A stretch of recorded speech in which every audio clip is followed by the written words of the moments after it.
were wondering how the weather is like in Buenos Aires, it's like this, in summer, completely humid.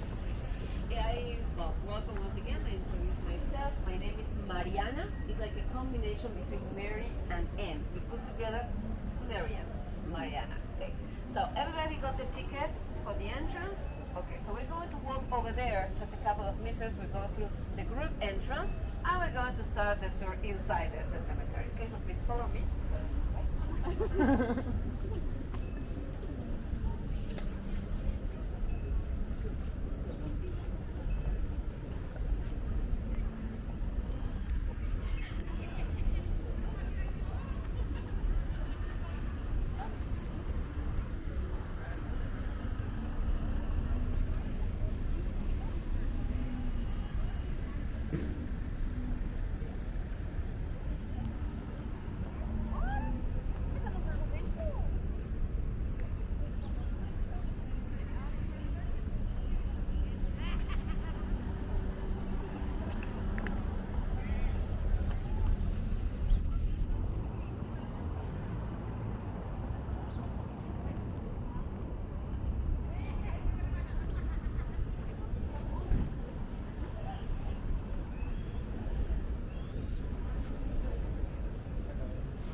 Simplesmente lá, que isso pra ti tipo, já é uma coisa normal. Ah, dá um médico normal, assim, não é nada.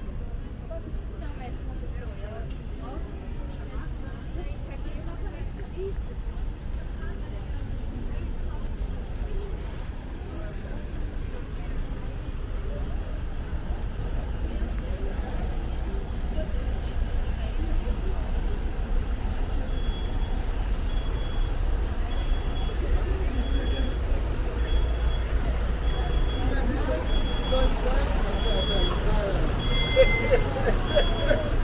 Come muy cruda, literal.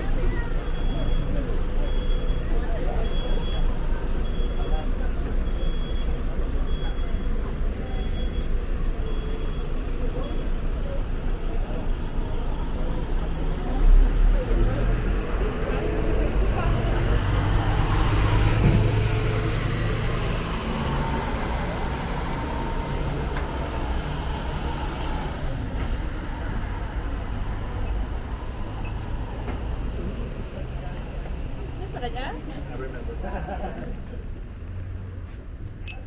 Thank you.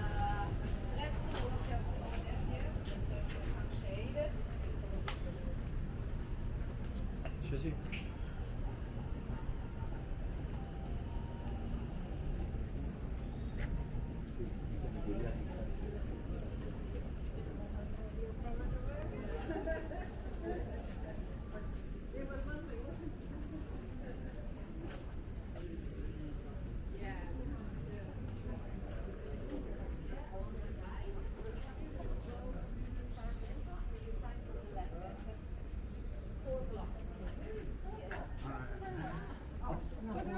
Rechts en dan naar links. Ja. En dan naar links. En dan links. 4 blokken. Ja.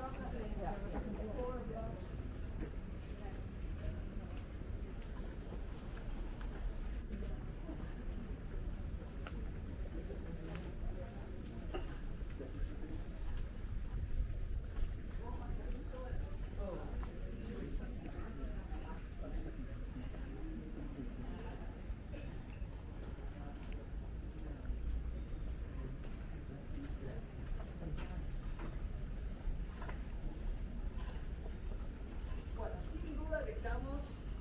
En uno de los lugares más atrapantes de la historia de Buenos Aires. Recorrer las calles de este lugar es sumergirse en la historia argentina. Yo acá les podría contar toda la historia del país porque tenemos a las máximas figuras, principalmente relacionados a la política. Pero vamos a intentar hacer un tour extensivo, dinámico, de la historia maravillosa.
mesaj.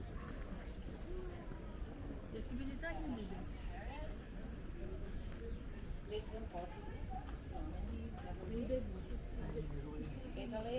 Okay, so you should know first of all that this is still a cemetery. It's open for burial ceremonies. So it's possible here to still bury people, and it's possible to meet somebody coming here for paying respect or pray. And since 1946, it's also a National Historic Museum. So you're very, very welcome to take pictures. We're going to walk along the cemetery, and you know, it's a very big cemetery. It's like 4,900 mausoleums of this. There are more than 300,000 people placed here. It's impossible. In 2 hours, the tour is going to...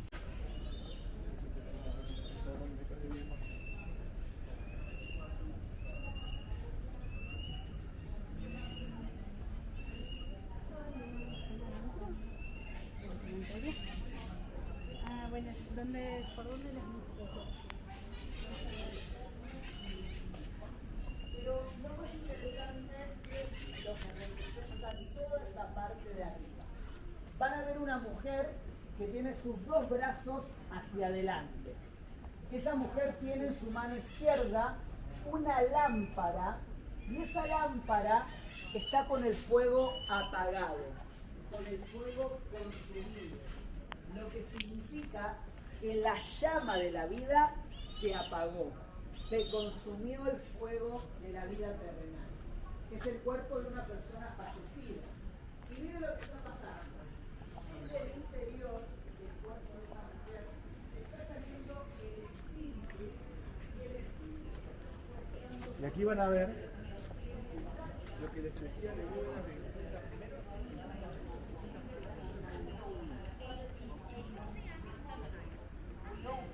It was already taken by these families. Most of the tombs they had already been removed. Most of the remains they had been taken to the other cemetery. So these families they began to build these mausoleums. And you know, it took more than 10-15 years to build something like this because most of the materials they were taken from Europe. If we talk here in the cemetery about marble, it came from Carrara, Italy. Red marble from Verona, granite from Belgium, wood from Germany. These families, they made.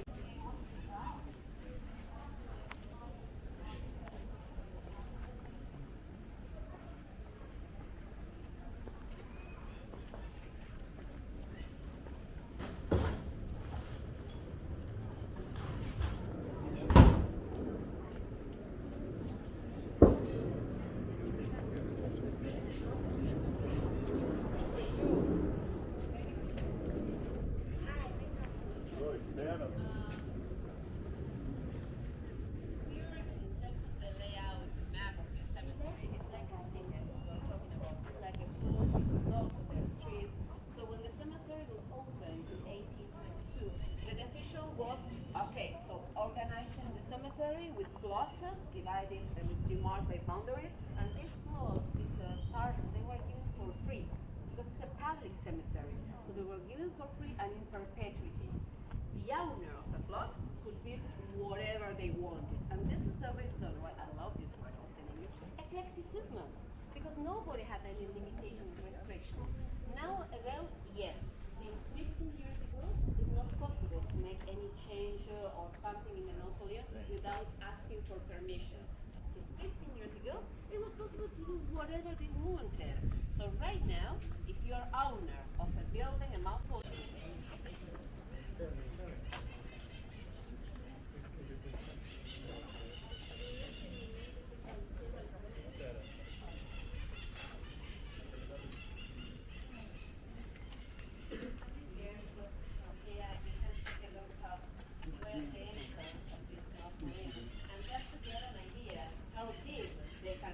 downstairs, all these mausoleums. Remember I was telling you about these rooms downstairs? Well, they can go like this. And sometimes people ask me why, because they're very close to the river, because you know Buenos Aires is in front of the river. Well, it's not cause problem here because we're in the highest part of the city, so it's no danger for flooding here. So this is why they have the entrance like this. And something else that we're going to see in many, many mausoleums, and it's really like an artwork, are all these plaques. You see these memorial markers? flowers, they're really like an artwork in one of these. They were always placed like a commemoration, like after 5 years of the death of the person, placed by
but they didn't talk to each other for 20 years. 20 years. Not talking to others. Maybe that's the reason why they were so happy. So, yes, let me first of all talk about this man. You can see him very comfortable. He's sitting there. And he was the vice president of Argentina. He was the first vice president of Argentina after the constitution was approved here in this country. You know, Argentina at the beginning was part of the Spanish territory, like in Brazil the Portuguese, here were the Spanish. We got our independence in 1816, like many countries in South America, 9th of July of 1816. After independence, it took a long time to get a nation together. Very difficult situation, a lot of problems, a lot of conflicts, civil war. In 1853, finally, there was a constitution, but for example, Buenos Aires, the authorities in Buenos Aires, they didn't like this constitution because they didn't want to lose the control of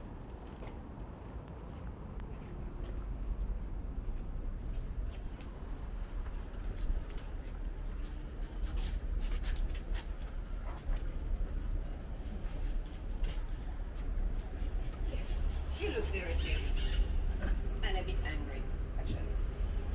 Her name was Tiburcia. Tiburcia married Salvador María del Carril when actually he was not here in Argentina. You know, before being vice president of Argentina.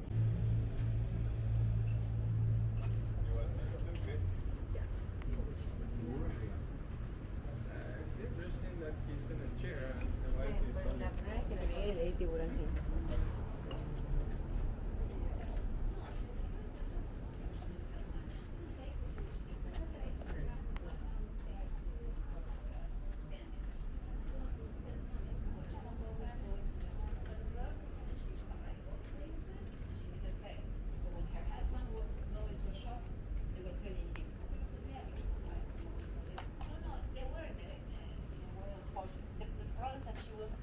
when she was a child, she was in a poor situation, so she saw a lot of money. But it is also written in newspaper the parties she organized when she was a widow. How are you doing? Okay. You know, in a cemetery there are several like symbolism elements that can tell you or sometimes remind us that they're in a cemetery. Because if you take a look here, this one, the relief in the entrance of this door, you see this lady with her finger on her mouth, like asking for silence, or respect. And also, if you see this relief here, it's quite sad, because if you take a look, the whole scenario here is this angel. Usually, when you see an angel with the open wings like this, it's an archangel. It's taking the person, the soul, to the heaven. Usually you will see not here because holding this leg, this child, but also you will see that the angel throwing him into the heaven, like this. And this lady here, she's crying, she's mourning, and you cannot see her face. Her face is hidden by the hair. And it's something also very common to see in the cemetery. Because, for an artist, it's quite difficult to depict or represent the sadness. Rather than showing the face, they prefer covering it with hair, with the hands, with the clothes, for example. Next to her, you will see there's a column. I don't know if you can see it here. Column, but it's broken, the column. It's truncated. It has 2 minutes. A broken column, young man.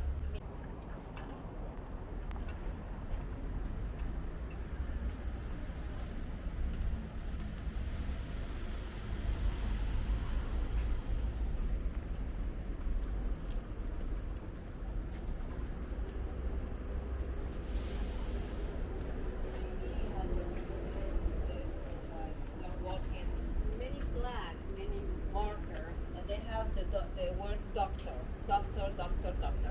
Not all doctors were in medicine, actually. Many doctors are considered lawyers or maybe teachers, professors. But here we are in front of a doctor, real one in terms of medicine. And this man, Ajersa, it's written here, Ajersa, he was a doctor who came from, the north part of Spain, close to Bilbao, the Basque region. So he came here just in the middle of the 19th century by 1840, and he was working in several hospitals. By 1860, there was this big epidemic, like for example, yellow fever, cholera, but especially, diphtheria. Diphtheria is a kind of bacteria which is very dangerous for children, especially they cannot breathe.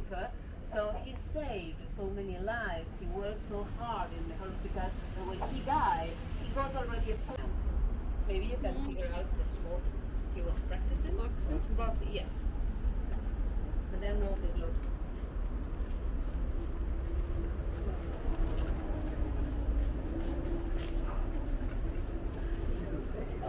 Yes, he was a boxer. But he is not here because he was a boxer. He's here because he was a businessman. He was a landowner. He was a rich person. And he became very popular when he was a boxer in 1923. His name is written here at the bottom, beautiful. And this man, he was the first Latino American.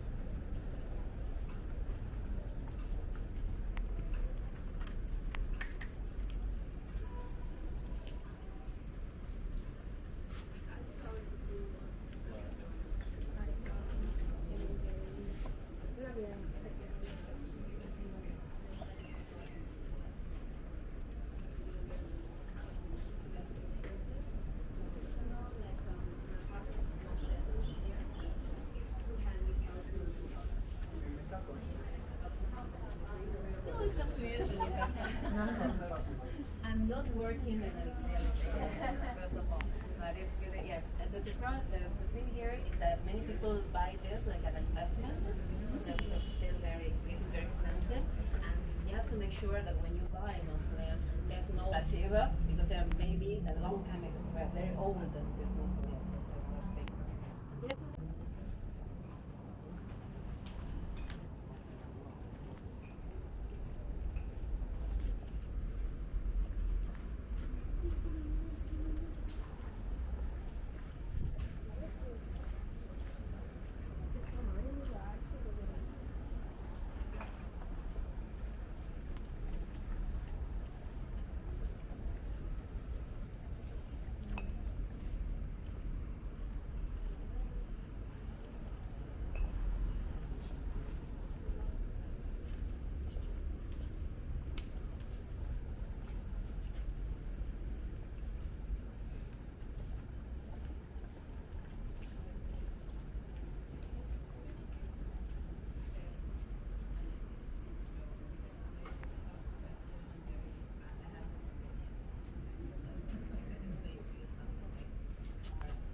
And if you're wondering, maybe is there a worker, a gravekeeper in this cemetery? Yes, only one. And here it is. And this is the mausoleum of David Aleno. The name you read over there is the name of his brother.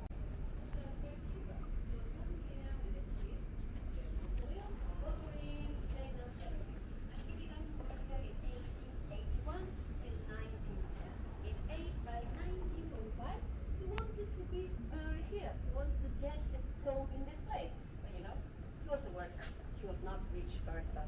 So his brother, he was working in the municipality. He held, and finally he got a plot for him.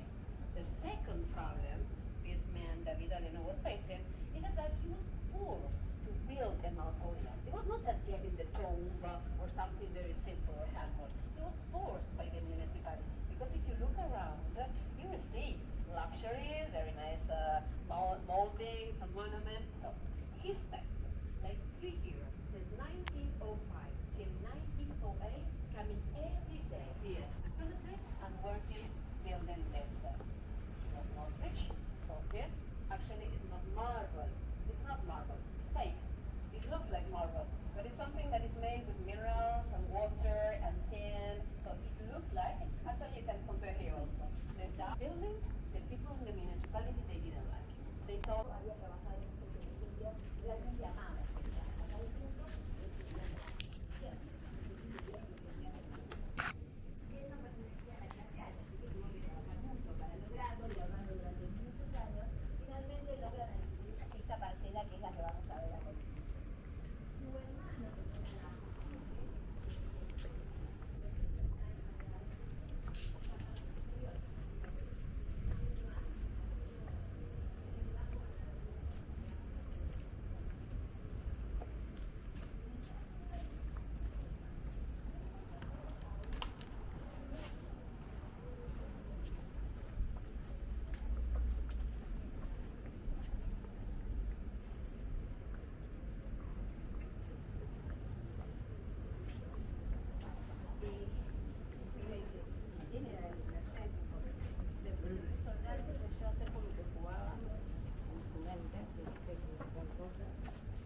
como que Barbie estaba enamorada de Magneto, pero no, era un amor prohibido, entonces se tenía que casar con Max. Yo digo, ¿por qué nunca jugué a Barbie con este tipo? Ahí hay otro símbolo.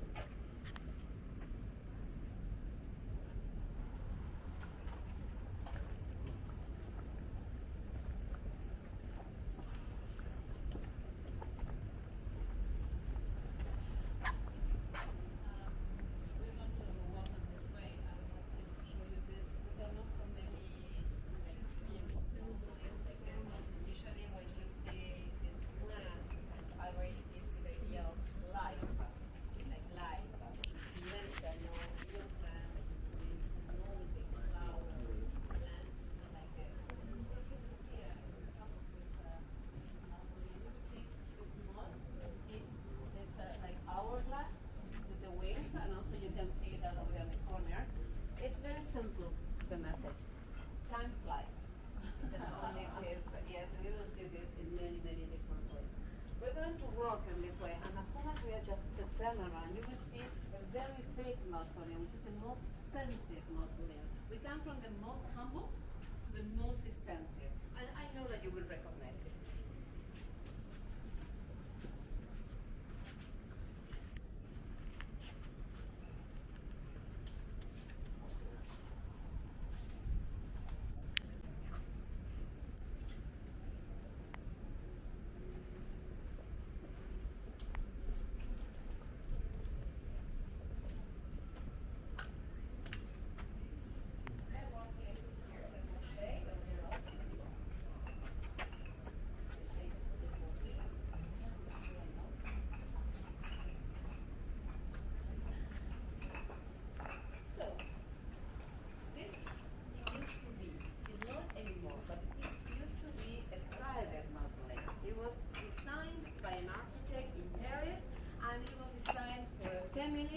The name of Leloir. Usually when you read the mausoleums, you will see the name Familia in Spanish, or sometimes you read F-L-I-A, which means Familia, the head maybe of the family, and the surname. Leloir was and is still a very...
I don't speak in Spanish, English.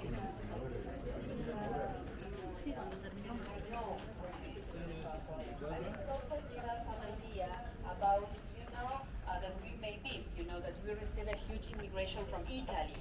Like Italy, Spain, this is also the reason why we speak like this. We have this influence. Like in New York, we received 8 million people from Europe between 1880 and 1960. So this is during the First World War, Second World War. So this mausoleum belongs to a family, still belongs to a family. The name is Roverano, a very rich person. Actually, if you look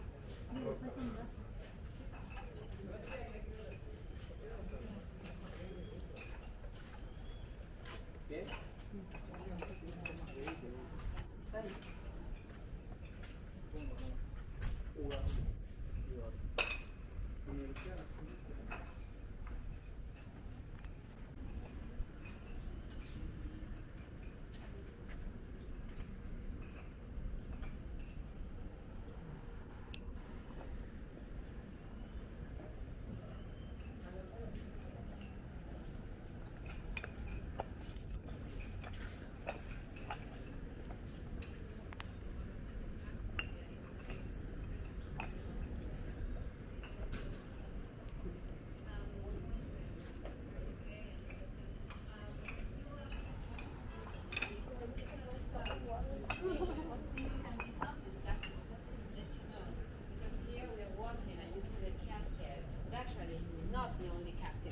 there's another one made of metal aluminum. Thinkers is completely sealed. So this is the result. It's a kind of the body suffer a kind of process of dehydration. It's not mummification, dehydration. So after 10 years, you can open they can open the casket and put all the remains in a small urn. That's what we're doing right now. The regular casket, the medium urn, and the box of small boxes for ashes. Right now, in cemetery, so maybe you see a burial ceremony 1 or twice a year. No, not so many. People prepare rather than this, taking the ashes to the church. There in the church, there are cinerarists, so we can say. So people are not using like cemeteries anymore. Cost you a lot. That's just for your information. It was fun. So.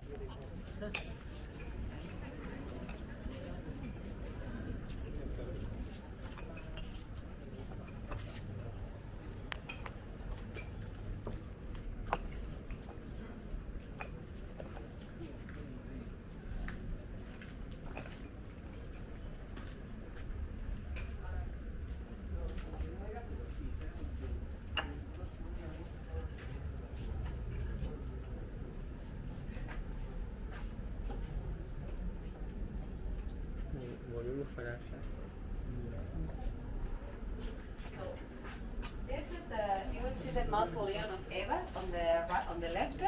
You will read there Familia Duarte is her surname, Duarte, and you will see on the right several markers with the name Eva Peron. And check it out what there's also in the on the door. Thanks.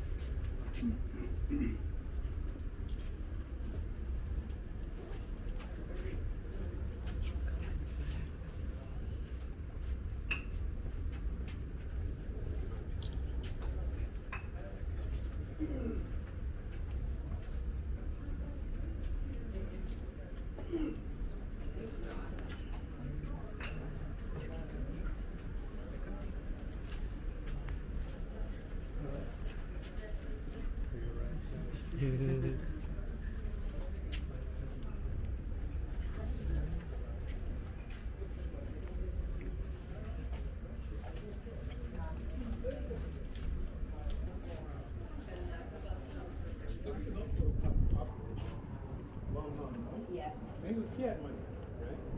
She had money too because he was a colonel, knowing the. Well, he was a military man and he was president of Argentina. So, but the thing is that this place is quite interesting because this cemetery is not for like a popular person. Just fame. The rich people, upper class, and actually when he was born, when he died, he was next.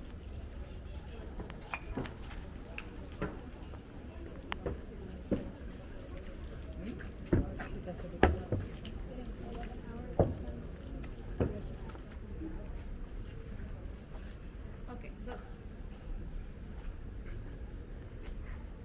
stop here a couple of minutes to know what happened. Why we say that Eva Peron, she is the most famous person, the most popular, but actually she's the most hated in this cemetery, in this place. And it's because of her life, because of what happened when she was alive. She was Eva Duarte. She was the wife of Peron. If you read about the history of Argentina, you will come across Peronism every time. It was a political party founded by Peron. Peron was a military man, he was a general. He was part of the second coup d'etat in Argentina in 1943. Once again, a military group of people, they decided to overthrow the government, and he was part of this military group. So he was part of this dictatorship. But Peron, he was ambitious, and he wanted to be president of Argentina, and he saw something that was going on at that time. 1943, Second World War, so it was the opportunity for Argentina to become an industrialized country, together with all this arrival of immigrants from Europe. So Peron began to work very close to the worker class. He organized, for example, the union. He organized, the minimum wage, the minimum salary. So he became very popular, and he was supported by the worker class when he ran for president of Argentina. So in 1946, he won the elections as a president, supported for almost 60% of the population. And he was already married to Eva Duarte. She was not a politician, she was an actress. And she was born in Buenos Aires, not in the city center, but in the countryside. And she was the daughter of the landowner, Juan Duarte, her father. He was a rich man. But this man, he had two families. The official family and the unofficial family. He had two women, the official wife and the other. And the other was the mother of Eva. Eva was part of this family. She was recognized by her father, Juan Duarte. He gave his surname. He supported financially this family. But when he died, Eva decided to leave the town, and she came to Buenos Aires. She married Peron, and she began like a full immersion in all this social activity in order to help to support the families, the workers. She got the voting for the women in 1947, so she really became very popular. Many people said that she was most popular rather than Peron, that she forced Peron a lot of in terms of, rights or social benefits. So when Peron was ending his first time of president, he became a candidate as for a second time in 1951. Many people asked Eva to be the vice president, but unfortunately she died in 1952. When Peron won for the second time the elections, Eva died. She was 33 years old. She died of cancer, and she died in the peak of the popularity.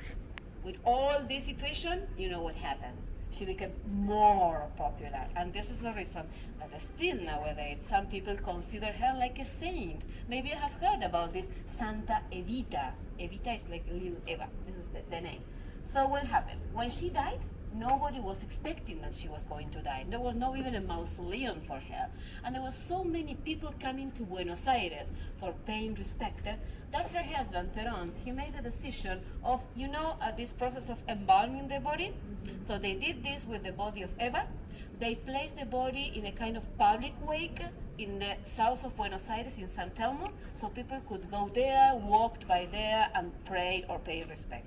In the meantime, 1952, Peron won the elections for the second time, but the world was not the same like in 1946. So once again, 3 years after this, remember Aramburu at the beginning of the tour? He organized the third coup d'etat, and once again, a dictatorship. Peron, he was forced to leave Argentina. He moved to actually Spain, and he stayed there till 1970. And since 1955 till 1970, everything, but everything connected with Peron, with Eva, with Peronism was forbidden, was banned. Ask any Argentinian in their 70s, they will tell you, even at school, it was not possible to mention Peron. But the problem in 1955? The strongest symbol of Peronism was Eva's body, was still in San Telmo. So the government at that time, Aramburu, he made the decision of hiding the body of Evita. Was not even buried, not even, meaning destroyed. It was taken to Italy. It was buried in a cemetery in Milano with a fake name, and it was preserved there. It was kept there till 1970. Finally, after so, it's impossible to understand. Still nowadays, you ask any Argentinian why they did this, impossible. Just nothing. No one can explain this situation. In 1970, finally, it was given back to Peron. Peron was still in Spain with his third wife, because he married for the third time. He received the body. He came back to Argentina. He left the body in Spain. He became once again president of Argentina in 1973. He died in 1974, and finally the body was brought back here to Argentina. And once again, where to bury her? There were no mausoleum. And in the middle of all of this, another coup d'etat, 1976. At one point, one of Eva's nephew, meaning the daughter of one of her sisters, they had already this mausoleum here, you know, the one where she is. This is the mausoleum actually of her sister, of Eva's sister. She had married a rich person, so they got a mausoleum. So the nephew, she made the decision of placing Eva here. And you know what happened? In 1978, when she made a decision, around 10 families, owners of some mausoleums of this park, they decided to empty the mausoleums. And still nowadays, some mausoleums here, they cost less than the other ones on the other side of the cemetery. They don't like the situation that placing her, Eva, in this place. So this is the reason why even she's the most popular, she's not well accepted in this place. And she's here, yes, she's here together with her sisters, her brother and her mother. But she is downstairs, 6 meters downstairs, in a completely sealed bunker. Nobody can go inside where the casket is in order to avoid any vandalism. Peron was never here. No, when he died, he was taken to the other cemetery, most popular, and right now he is lying in the town where he was born, San Vicente. It's a place very close to the city center. So now you know why is he, and you know, you see the flag, the door. Every time, well, I was here on Tuesday. Every time I come here, I see something different. Flowers, flag. Right now there's some, I don't know if you saw it, some small paper like the blue one, and you know this, when you go for national elections, when you go for voting, they give you this to check that you have already voted. So people are placing this because we got national elections a couple of months ago. It seems like a long time ago. So the two parties, at the end there were two parties, two political parties. One of them is a branch of the Peronismo. So people are placing here to say that people voted for the Peronismo. So every time you come here, you will see something completely different. You know? So now you know. Next time you come to the cemetery, you know what happened in this place. Okay. Oh, you're welcome. So still have like 3 more mausoleums. Are you okay? How are you doing? Okay.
Pero ahí trae un puro tubo de cerveza.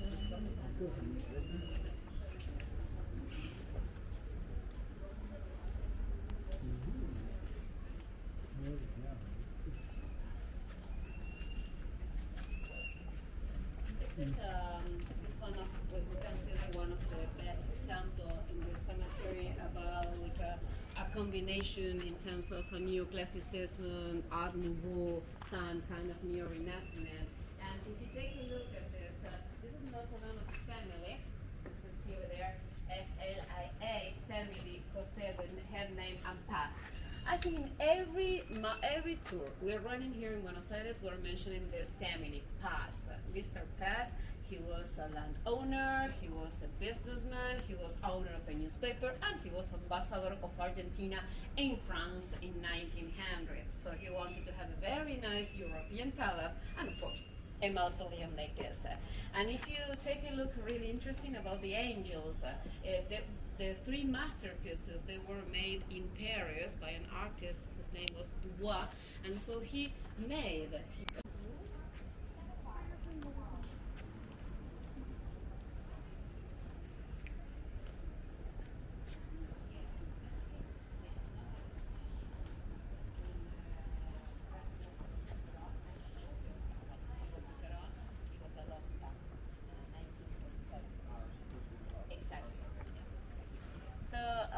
We have in this cemetery, like in Argentina, so many immigrants, many families from different countries, from abroad. And you know, we received this huge immigration between 1880 and 1960, especially from Italy, from Spain, from Germany. But before this, between 1800 and the end of the 19th century, many people were coming here from, for example, Ireland, England, Wales, France. Well, this is the mausoleum of our father of the Navy.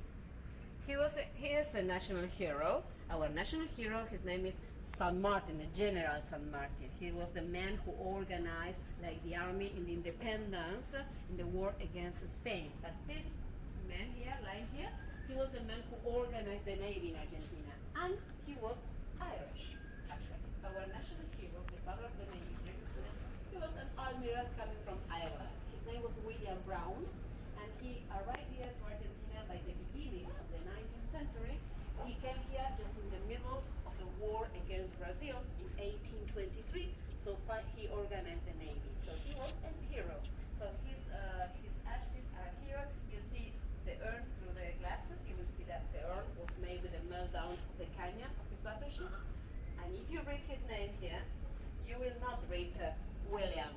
Actually, you will read Guillermo. It's written here on top. Why? Because he got the Argentinian nationality.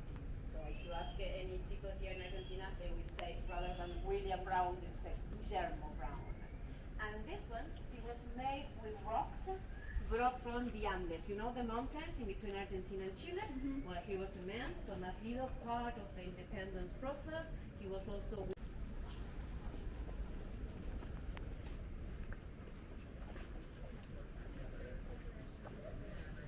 What is tourists? 3:30 p.m. It's not in the morning that it's more fresh. because we have other tours in the morning. Okay. Because I saw only online 3:30 every day. Yes, this one is that we have other tours in other parts of the city.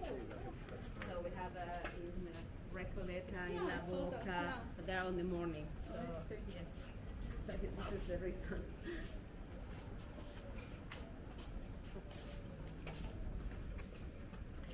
So actually, this is not a real mausoleum. It's like a church because these two families, Dorrego and Ortiz Basualdo, two intermarriage families, they made the decision of building like a church inside the cemetery.